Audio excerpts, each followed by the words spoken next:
Field worker sa usa ka banana plantation sa Malandag, Malungon, Sarangani Province, si Jeneline Ablaza. Minimum ang sweldo nga ginadawat niini, apan aminado kining bisan og usa ka gatos ka pesos gikan sa iyang sweldo, dili kini makatigom. Mao nga gikalipay ni Ablaza ang Modified Pag-ibig 2 sa Pag-ibig Fund, usa kini ka savings account program kun diin mamahimo kang magdeposito nga otomatikong i-deduct sa imong sweldo. Makatabang gid siya kay para sa kung na kay mga bata nga gagmay ug maka-eskwela sila na kay magamit kung in kaso nga wala kay kwarta na kay makuha diri. Apan alang kang Estela Saban nga usa-usab ka trabahante sa kagamay sa iyang sweldo, dili gihapon kini paigo kung magdeposito sa Pag-ibig savings account gawas sa ginakaltas nga pondo sa iyang sweldo. Sa programa para sa imong Umayo man. ano man mami? Katabang man.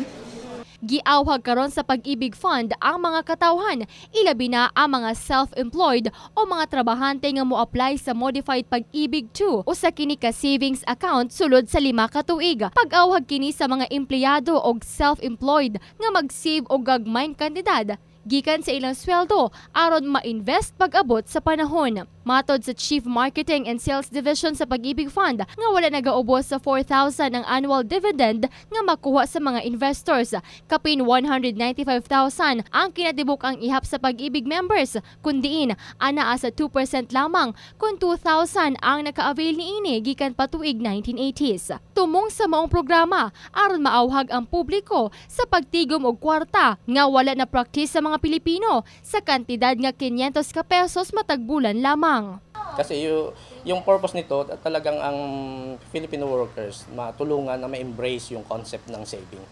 Kasi lahat naman siguro, isipin natin itong mga billionaire, mga malalaking tao na ngayon, talagang merong isip yan, kumbaga merong mindset yan ng savings. Diyan sila nag-uumpisa. Walang nagiging billionaire na walang mindset na savings talaga. Kasi because of the reason na maliit daw ang kita, without patience, kasi that's why yung iba nagsusugal dahil gusto one time, no? They did not prepare they just think of today. Dapat think of hindi lang kayong araw but the future. Tax-free o pwede usab ma-reinvest na inyong kwarta human sa 5 ka tuig. Pipila sa mga nagababag nganong walay naga-invest tungod sa mga gadgets nga hilabihang ginauna og palit sa mga katawhan instead sa pagtigom og kwarta. Og ang pinakarason, ang hilabihang ubos nga net pay sa mga trabahanteng miyembro sa Pag-ibig Fund nga pulos minimum wages earners lamang. Giawhag gihapon sa buhatan ang mga miyembro nga mao'y makabenepisyo sa maong programa. If you want to achieve your goal or ma-predict nimo nga ma-achieve nimo imong goal or objective, let's say 5 years from now, kailangan you plan ahead. So plan now, is save now, start saving, then magplano ka mag-invest or mag-start sa business mo 5 years from now. Education sa imong anak, high school pa ron, 5 years from now.